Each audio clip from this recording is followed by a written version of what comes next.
Olá, eu sou Guaraci Araújo e este é o 29º episódio do Guia Politicamente Incorreto da Extrema-Direita.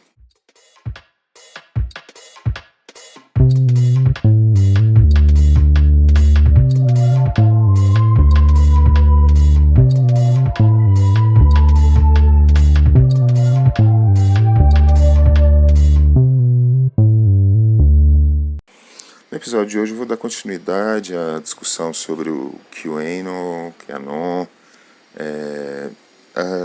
procurando, avaliando alguns outros elementos dessa vastíssima, teoria da conspiração que tem tido tanto apelo no universo da internet e nas sociedades também em geral.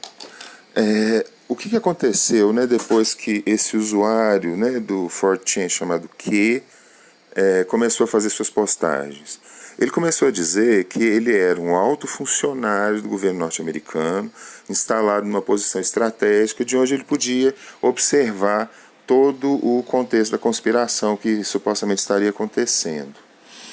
Ele popularizou a ideia de que haveria, em algum momento, uma grande ação que limparia, por assim dizer, as instituições e as sociedades, e que ele vai chamar de Operação Tempestade. O primeiro post que ele faz nos fóruns é justamente ligado a essa ideia. E esse usuário começa a difundir, então, essas duas grandes ideias. Uma de que existe uma conspiração satânica, ligada à pedofilia, ligada a canibalismo, e que teria como membros eminentes, figuras proeminentes do Partido Democrata, sempre lembrando a estrutura bipartidária dos Estados Unidos, e a oposição entre democratas, que tipicamente são mais centro, com algum viés de esquerda, e republicanos, que tipicamente são mais direita. Ora,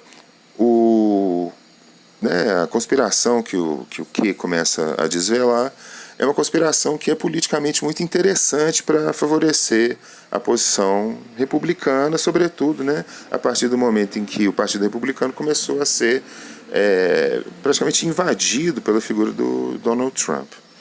Eu comentei como que nos fóruns 4chan, 8chan, o extremo-direitismo encontrou espaços para sua difusão.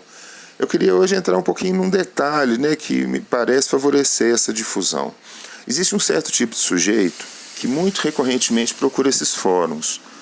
Esse tipo de sujeito é chamado em inglês de incel, que é uma expressão que abrevia celibatário involuntário. Eu acho que quando a gente tem uma boa palavra no português a gente deve usar. Incel, para mim, em português se traduz virgão.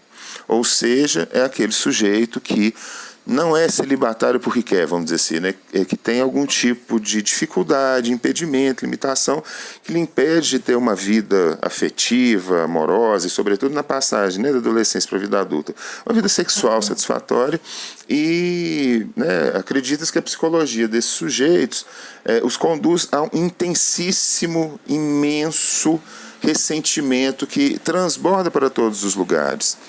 E esses sujeitos, muitas vezes, parecem se sentir completamente incapazes de observar neles mesmos os motivos que os levariam a ter, digamos, um pouco sucesso na vida amorosa e social. Os incels, os virgões, são muito facilmente atraíveis para uma imagem conspiracionista de uma grande luta, uma luta imensa entre o bem e o mal.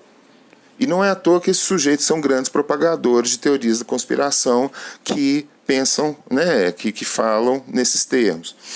O QAnon é um caso desses.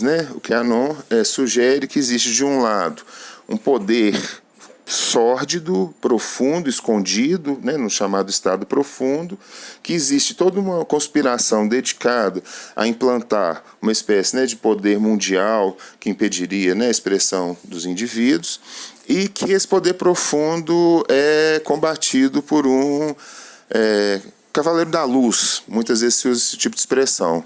Donald Trump é, às vezes, associado a essa figura. Ora, então uma coisa que a gente pode observar aqui muito claramente é que existem certos tipos de sujeitos que parecem mais disponíveis para propagar essas imagens, em primeiro lugar. Em segundo lugar, a gente observa que essas imagens têm uma estrutura maniqueísta de princípio. Existe o bem e existe o mal. Teorias da conspiração muitas vezes fazem isso. E aqui a gente tem um elemento explicativo importante. Muitas vezes as teorias da conspiração surgem em momentos de crise, quando as pessoas estão confusas. O que a teoria da conspiração oferece é uma simplificação dessa confusão. Ela diz, dali está o bem, dali está o mal. Infelizmente, a vida de uma pessoa adulta não nos permite com tanta clareza, com tanta facilidade, determinar assim onde está o bem e onde está o mal. Existem muitas zonas de sombra, muitas zonas ambíguas, e a maturidade normalmente mostra isso para as pessoas. Bom dia.